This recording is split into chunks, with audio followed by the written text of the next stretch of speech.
কিছু কিছু মানুষের মতে আমি নাকি সংসার করি না, সারাদিন শুধু উড়ে বেড়াই। আমার বিয়ে হয়েছে 19 বছর বয়সে। আমার যদি 20 বছর বয়সে একটা বেবি হয়ে যেত আর আজকে 24+ বয়সে এসে যদি আমার আরেকটা বেবি হতো বা আমি দ্বিতীয় বেবির জন্য যদি প্রেগনেন্ট থাকতাম, তাহলে নাকি বোঝাতো যে আমি ঠিকঠাকভাবে সংসার করছি। সো হ্যালো এভরিওয়ান, আমি বিউটি আর আজকে আমি নিয়ে চলে এসেছি আবারও একটি সুন্দর ভ্লগ। তো তোমরা তো জানোই যে আমরা গিয়েছিলাম দীঘা, তবে এখানে কিন্তু দীঘা যাওয়াটাই আমাদের মেন উদ্দেশ্য ছিল না। আমরা আসলে গিয়েছিলাম আমার হাজব্যান্ডের চেক আপ করতে। তোমরা যারা আমার ভিডিও দেখো তারা জানোই যে জানুয়ারি মাসে আমার হাজব্যান্ডের একটা সার্জারি হয়েছে আর সেইটারই চেক আপ ছিল এই মার্চে। আমরা কিন্তু বালুরঘাট থেকে রওনা দিয়েছিলাম এই 5 জন মিলেই। আসলে ওরা যাচ্ছিল দীঘা আর সকালে কলকাতায় নেমে কিন্তু আমাদের রাস্তা আলাদা হয়ে যায়। আমরা চলে যাই ডাক্তার দেখাতে আর ওরা চলে যায় দীঘা। 2000 years later. তো দেখো এখন বাজে বিকেল 3টা আর সবে মাত্র আমরাও দীঘা এসে পৌঁছেছি, মানে আমি আর আমার হাজব্যান্ড। আর তোমাদেরকে তো বললামই যে আমার হাজব্যান্ডের ফ্রেন্ডরা কিন্তু আগেই দীঘা চলে আসে, তাই রুম বুক টুক করা যা যা করার থাকে আর কি সব ওরাই আগে থেকে কমপ্লিট করে, তাই সেগুলো নিয়ে আমাদের আর কোনো ঝামেলা করতে হয়নি। আমরা সোজা এসে ড্রেস চেঞ্জ করে স্নানে চলে গেছি আর ওরাও কিন্তু আমাদের জন্য অপেক্ষা করছিল যে আমরা আসলে সবাই মিলে একসঙ্গে স্নান করব। আর আমাদের কপালটা সেদিন ভালো ছিল যে দীঘাতে সেদিন অনেকক্ষণ ভাটা পড়ে ছিল, মানে সন্ধ্যেবেলাতেও ভাটা ছিল, তো অনেকক্ষণ মানুষ জলে নেমে থাকতে পেরেছে। আর আমরা ডাক্তার দেখিয়ে এসে কিন্তু স্নান করতে চলে গিয়েছি। আর হ্যাঁ, তোমরা কেউ চিন্তা করো না, আমার হাজব্যান্ডের কিন্তু সমস্ত রিপোর্ট ভালো আছে। তখন বিকেল 3টে হলেও কি হবে, জাস্ট ভিড়টা দেখো, যেন মনে হচ্ছে সবে দুপুর 12টা বাজে। আর তোমরা যে আমার চুলে যে অর্নামেন্টসটা দেখতে পাচ্ছ সেইটা কিন্তু বাড়িতে বানানো, আমার হাজব্যান্ড আমাকে বানিয়ে দিয়েছে। আসলে আমি অনলাইনে এগুলো দেখেছিলাম মিশোতে, আমার অনেক কেনার ইচ্ছে ছিল আর আমি অর্ডারও করেছিলাম 2বার করে। কেন জানি না অর্ডারগুলো একা একাই ক্যান্সেল হয়ে যাচ্ছিল। তাই আমি যখন কোথাও কিছু পাই না তখন আমার শেষ ভরসা কিন্তু আমার হাজব্যান্ড। তাই হাজব্যান্ডের কাছে আবদার করেছিলাম আর আমার হাজব্যান্ড ইউটিউবে দেখে দেখে এটা আমাকে বাড়িতে বানিয়ে দিয়েছে। আর সত্যি এটা কিন্তু অনেক সুন্দর হয়েছিল আর টিউটোরিয়াল ভিডিও দেওয়া আছে, তোমরা যারা দেখতে চাও তারা দেখে নিতে পারো। তো দেখো এখন কিন্তু আমরা অনেক ছবি টবি তোলা হয়ে গেছে, আসার পরে ভিডিও করা হয়ে গেছে। তো ফাইনালি এখন কিন্তু স্নান করার পালা। আর জলে নেমেই দেখো আমরা কেমন পাগলামো শুরু করে দিয়েছি। আমাদের কিন্তু খুবই আনন্দ লাগছিল, সেই জন্য আমরা এইভাবে পাগলের মতন লাফাতে শুরু করে দিয়েছি। আর হ্যাঁ, এই জলে স্নান করতে করতে কিন্তু আমরা অনেক কিছু পেয়েছি।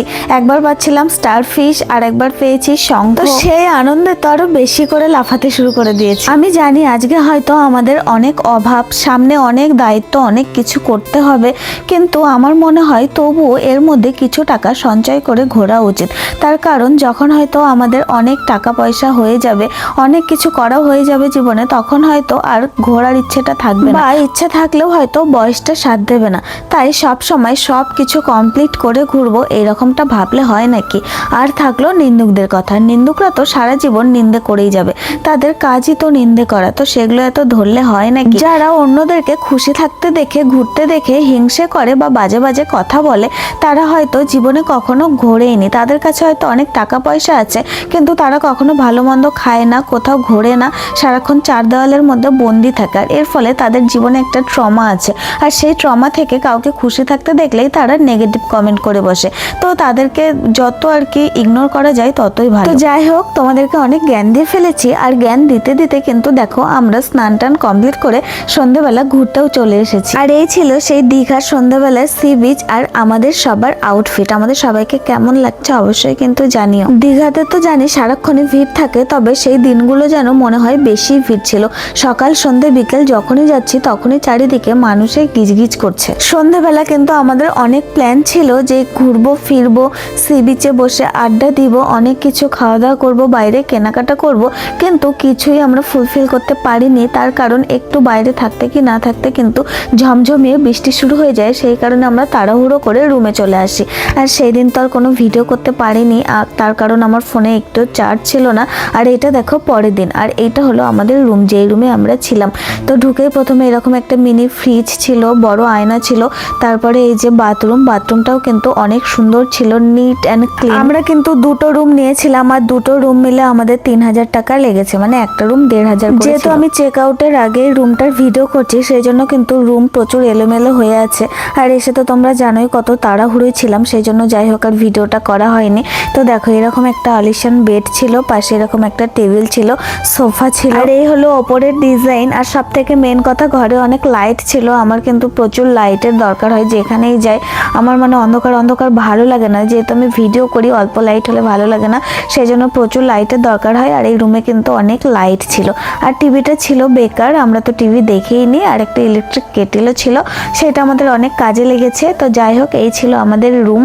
আর তারপরে দেখো আমরা রুম থেকে বেরিয়ে যাই। এখন আমরা একটু ঘুরবো, যেহেতু আমাদের ট্রেন আছে দুপুর 1:10-এ, সেই জন্য আমাদের হাতে অনেকটা সময় আছে, সেই জন্য আমরা এখন অনেক জায়গায় ঘুরতে যাব। আর আমরা যেই হোটেলে ছিলাম, এই হলো সেই হোটেলের ফ্রন্ট এরিয়া। আর হ্যাঁ, আমাদের হোটেলের টেরিস থেকে কিন্তু বিচ ভিউটা আসছিল। আর হ্যাঁ, হোটেলে কিন্তু একটা সুইমিং পুলও ছিল, কিন্তু আমাদের হাতে যেহেতু টাইমটা একেবারে অল্প, সেই জন্য আমরা পুলে নামতে পারিনি। তো দেখো, এখন বাজে জাস্ট সকাল 10টা, আর ভিড়টা একবার দেখো, এত পরিমাণে ভিড়। আর সেদিন কিন্তু রোদও বেরিয়েছিল প্রচুর, একেবারে ফাটানো রোদ। আর লাস্ট মোমেন্টে গিয়ে আমাদের প্ল্যান হয় যে আমরা একটু রাইড করব। তো লাইফ জ্যাকেটগুলো পরে নিচ্ছিলাম তার জন্য। আর আমাদেরকে নিয়ে যাওয়া হবে মাঝ সমুদ্রে লাইফ বোর্ডে করে। তো এটা ভেবে তো ভীষণ এক্সাইটেড লাগছিল। আর এখানে আমার হাজব্যান্ড আমাকে জ্যাকেটটা পরিয়ে দিতে একটু হেল্প করছিল। জলে কিন্তু আমার ভীষণই ভয় করে, আমি কখনোই বেশি জলে নামি না, কিন্তু এইটাতে করে যে আমি মাঝ সমুদ্রে যাব, তবুও আমার একটুও ভয় করছিল না, উল্টে আরো মজাই লাগছিল।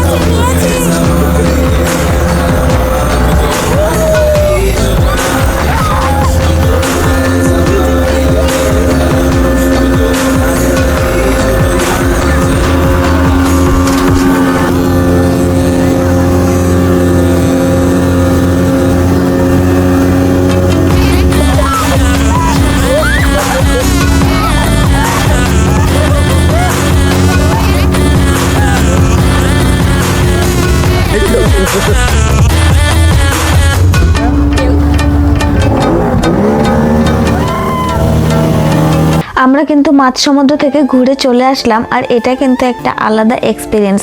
আমার মনে হয় যেখানে যাই সেখানকার একটা করে এক্সপিরিয়েন্স নিয়ে রাখা উচিত, একটা নতুন কিছু ট্রাই করা উচিত। তো সেইটা আমার ইচ্ছা ছিল বরাবরই। তো সমুদ্রে গিয়ে কিন্তু সেইটা আমার একেবারে পূর্ণ হলো ইচ্ছে। কিন্তু মজা করতে গিয়ে ভুলে গেলে চলবে না যে আমাদের আবার ট্রেন আছে 1:15-তে। তো সেই জন্য আবার একটু তাড়াহুড়ো করছিলাম। আর হ্যাঁ, আমরা হোটেল ছেড়ে দিলেও আমরা কিন্তু ব্যাগগুলো আরও এক্সট্রা 2-3 ঘন্টার জন্য রেখে দিয়েছিলাম। তো এখন আবার গেলাম সেই ব্যাগগুলো নিয়ে। আমরা এবার সোজা রওনা দিলাম দীঘার জগন্নাথ মন্দিরের উদ্দেশ্যে। দীঘা এনে আমাদের সেকেন্ড টাইম আসা, কিন্তু এবার এসে যতটা মজা করেছি, প্রথমবার এসে কিন্তু আমাদের এতটাও মজা হয়নি। ও হ্যাঁ, এটা ছিল আমার 3 নাম্বার আউটফিট। আমার 3 নাম্বার আউটফিটটা কেমন লাগছে অবশ্যই কিন্তু জানিও। আর দীঘা আমার এই 3টা আউটফিটের মধ্যে কোন আউটফিটটা তোমাদের সব থেকে বেশি পছন্দ হয়েছে অবশ্যই কিন্তু কমেন্ট করে জানিও। আমার কিন্তু এই আউটফিটটাই বেশি ভালো লেগেছে। তো দেখো, আমরা কিন্তু টোটো ধরে এবার সোজা চলে এলাম দীঘা স্টেশনের দিকে।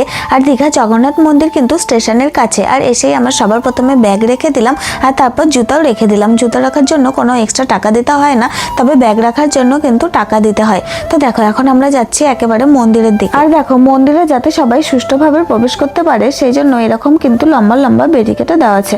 আমরা যখন গিয়েছিলাম তখন কিন্তু ভিড় অনেক কম ছিল, সেই জন্য এত লাইন ছিল না। আর সেই জন্য আমরা অনেক তাড়াতাড়ি করে মন্দিরে প্রবেশ করতে পেরেছি, ঠাকুরেরও দর্শন পেয়ে গেছে। তো ফাইনালি মন্দিরের ভেতরে কিন্তু প্রবেশ করে ফেলেছি। আর দেখো, ভেতর এরিয়াটা যে এত সুন্দর না, কি বলবো, খুবই ভালো লেগেছে। মন্দিরটা কিন্তু অনেক সুন্দর। তো সবাই মিলে আমরা এখন মন্দিরে যাচ্ছি ঠাকুরের দর্শনের উদ্দেশ্যে। আর হ্যাঁ, আমার পেছনে যাদেরকে দেখতে পাচ্ছ তাদেরকে যেন আমার আবার বডিগার্ড ভেবে বসে না, জোকসে পার্ট। আমাদের হাতে যেহেতু সময় অল্প ছিল, সেই জন্য কিন্তু আমরা মন্দিরের ভেতরে বেশি ভিডিও বানাতে পারিনি। যদি অনেকটা সময় নিয়ে যেতাম তাহলে কিন্তু অনেক ভিডিও বানাতে পারতাম। আর মন্দিরের ভেতরে কিন্তু অনেক সুন্দর সুন্দর ভিডিও আসবেও, মানে এমন সুন্দর করে মন্দিরটা তৈরি করা হয়েছে। তো যাই হোক, দেখো নেক্সট টাইম আরো অনেক সময় নিয়ে যাবো আর অনেক সুন্দর সুন্দর ভিডিও বানাবো। তো মেন মন্দিরে কিন্তু ভিডিও অ্যালাউ ছিল না, সেই জন্য ভিডিও করতে পারিনি। এগুলো শুধু ধারপাশের ভিডিও। তোমরা কিন্তু এবার দীঘা গেলে আরো এক্সট্রা একদিন বেশি নিয়ে যেও, কারণ এই মন্দির ঘুরতে কিন্তু আরো একদিন সময় লাগবে। একদিন না লাগলেও তো একবেলা লাগবেই। আমরা যখন মন্দিরে যাই তখন কিন্তু মন্দিরের প্রসাদ বিতরণ হচ্ছিল। আর হ্যাঁ, অনেক ভিড় ছিল, সেই জন্য আমরা প্রসাদ নিতে পারিনি, যেহেতু আমাদের হাতে সময় অল্প ছিল। আগে তোমাদেরকে বলেছি যে আমাদের শো 1টাতে রাতে ট্রেন ছিল সেই জন্য। আর বলে না প্রসাদ নিতে চাইলে পাওয়া যায় না, ভাগ্যে থাকতে হয়। তো আমাদের হয়তো ভাগ্যেও ছিল না, সেই জন্য আরো নিতে পারি। তো দেখো আমরা কিন্তু একেবারে মেন মন্দিরের গেটের সামনে চলে এসেছি। আর আগেই তো বলেছি এখানে ক্যামেরা একেবারে অ্যালাউ নেই। তো চলো ঠাকুর দর্শন করে আসি, তারপরে আবার তোমাদের সঙ্গে দেখা হচ্ছে। তো দেখো ঠাকুর দর্শন করে তো চলে আসলাম। আর এইটা হলো মেন মন্দিরের চূড়া। আর এখানকার কাজগুলো নিয়ে তো কিছু বলারই নেই, জাস্ট ওয়াও ছিল। তো চলো আমাদের তো মন্দির দর্শন হয়ে গেল। আর এখন কিন্তু আমরা দীঘা থেকে মানে কলকাতা যাওয়ার ট্রেনে উঠে পড়েছি। আর কলকাতায় গিয়ে কিন্তু আমরা একটু এসপ্ল্যানেডে যাব, আর সেইখানে কিছু কিছু শপিং করব, আর সেগুলো তোমাদের সঙ্গে শেয়ার করব। তো চলো তাহলে এসপ্ল্যানেডে গিয়ে দেখা হচ্ছে। আর হ্যাঁ আমি জানি ভিডিওটা অনেক বড় হয়ে যাচ্ছে, একটু কষ্ট করে দেখে নাও প্লিজ। আর বেশি নেই, আর অল্প আছে। তো দেখো ফাইনালি কিন্তু আমরা চলে এসেছি এসপ্ল্যানেডে। আর সেদিন কিন্তু দোকান সব বসেনি, তার কারণ রবিবার ছিল, আবার ঈদের পরের দিন সেটাও হতে পারে, জানি না কি কারণ সব দোকান বসেনি। সেই জন্য আমরা যেগুলো আর কি কিনতে চেয়েছিলাম আর কি, যেগুলো প্ল্যান ছিল সেগুলো কিছুই কিনতে পারিনি। তবে হ্যাঁ যেগুলো প্ল্যান ছিল না সেগুলো আবার কেনা হয়ে গেছে। যেমন ধরো শ্রীলেদার্সে গিয়েছিলাম, আর সেখানে গিয়ে দুজোড়া জুতা পছন্দ হয়ে গেছে, আর আমি নিয়ে নিয়েছি, আমার হাজবেন্ডও এক জোড়া জুতা নিয়ে নিয়েছে। এই যে দেখো শ্রীলেদার্সের জুতোর কালেকশন গুলো সত্যি খুবই কিন্তু সুন্দর সুন্দর জুতা ছিল, আর দাম খুব মানে বেশি না, একেবারে অ্যাফোর্ডেবল প্রাইস ছিল। তো আমি কোন জুতোগুলো কিনেছি সেগুলো তোমাদেরকে দেখাচ্ছি, দাঁড়াও। আমি নিয়েছি দুটোই গোল্ডেনের উপর। আমার গোল্ডেনের উপর জুতা ভীষণই ভালো লাগে, আর পায়েও মনে হয় খুব মানায়, সেই জন্য আমার গোল্ডেনের উপর জুতো পরতে ভালো লাগে। এই যে এই দু জোড়া কিন্তু আমি নিয়েছি। এক জোড়া হচ্ছে মানে সারাক্ষণ পরার জন্য, আর এক জোড়া একটু মানে কোথাও গেলে পরতে পারবে, একটু ফ্যান্সি। আর আমার হাজবেন্ড নিয়েছে এক জোড়া। ও ছেলেদের জুতার কি দেখাবো, তো হয়ে গেছে। চলো পরের দিন আমরা চলে এসেছি বালুরঘাটে। তো চলো ভিডিও ভালো লাগলে কিন্তু অবশ্যই লাইক কমেন্ট শেয়ার আর হ্যাঁ ফলো করে দিও। আবারও আসছি নেক্সট কোনো ভিডিও নিয়ে। ততক্ষণ তোমরা ভালো থেকো, সুস্থ থেকো, টাটা বাই।